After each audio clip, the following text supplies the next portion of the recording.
It's the end of an era of sorts. Late Friday, Fox News announced it was parting ways with one of its star political pundits, Sarah Palin. Palin spent the last few years giving such an astute political observations as these.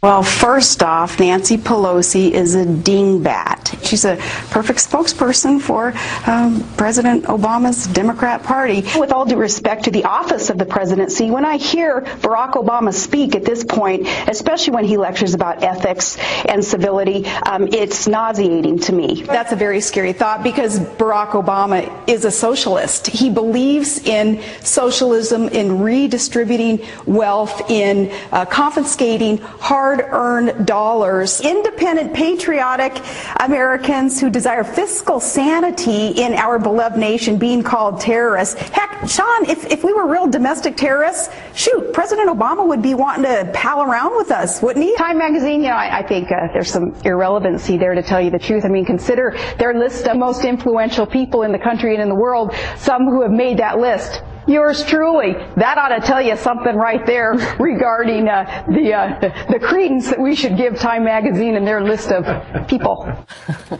I wouldn't want to join a club that would accept me as a member. Groucho Marx said that there. She said something like it. But anyway, what's going on here? It could be that Palin is out of step with the Republican Party as it wants to be in step coming up as it attempts to rebrand itself, it seems. Well, it could be that her extreme views just don't cut it anymore. Or it could be that she's just not box office anymore. And Roger Ailes doesn't think she's worth the money. Anyway, Laura Aspirant is editor-in-chief of the website The Daily Download and a contributor to The Daily Beast. And Dana Milbank is a brilliant political columnist for the Washington Post. And you're probably brilliant, too. Hey. Okay, come on. Let's put it together. I thought that was an interesting gag reel, but that's her best. And I don't think you have to make fun of her like I sort of did coming out of the last segment.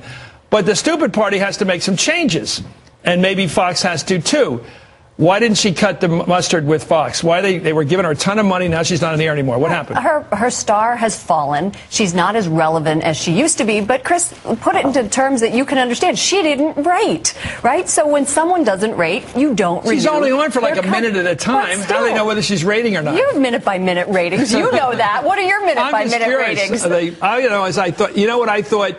I thought she had something when she ran for VP. And like a lot of people, when she went out on that stage and was announced with McCain, I thought there was some star quality there. I know it's theatrical, and there's nothing wrong with that in politics. You either have the pizzazz or you don't. Bill Clinton has it. Some people at the Dukakis didn't have it.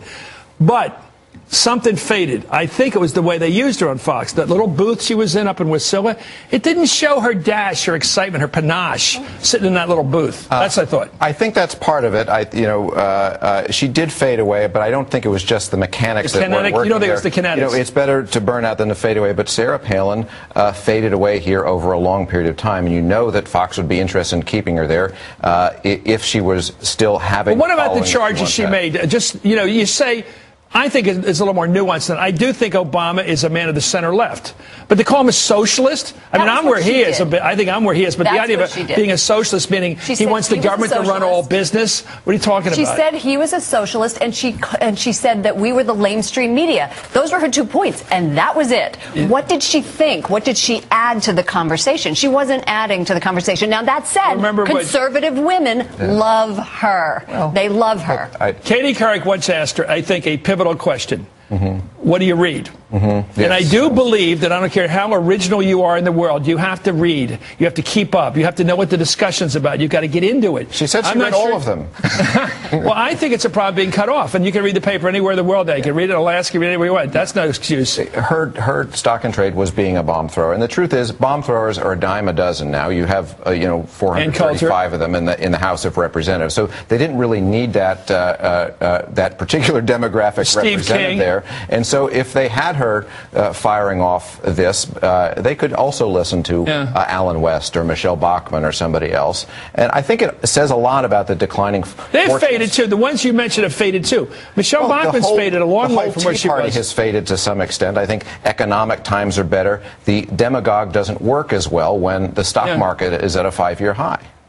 Do you think that Tina Fey brought her down a bit? Oh, totally. Just as you were talking about Biden here being imitated on SNL, I think Tina Fey and Game Change, the movie, completely toppled her. I still think a couple of those clips were Tina Fey. You just okay, you can't tell sometimes. You can't tell but Julianne Moore, who just won another Oscar, another award, the SAG, Screen Actors Guild. She won again. She's good for something, and I wish her well wherever she goes. Anyway, Laura Aspirant, thanks for joining us. Dana, you're unbelievable.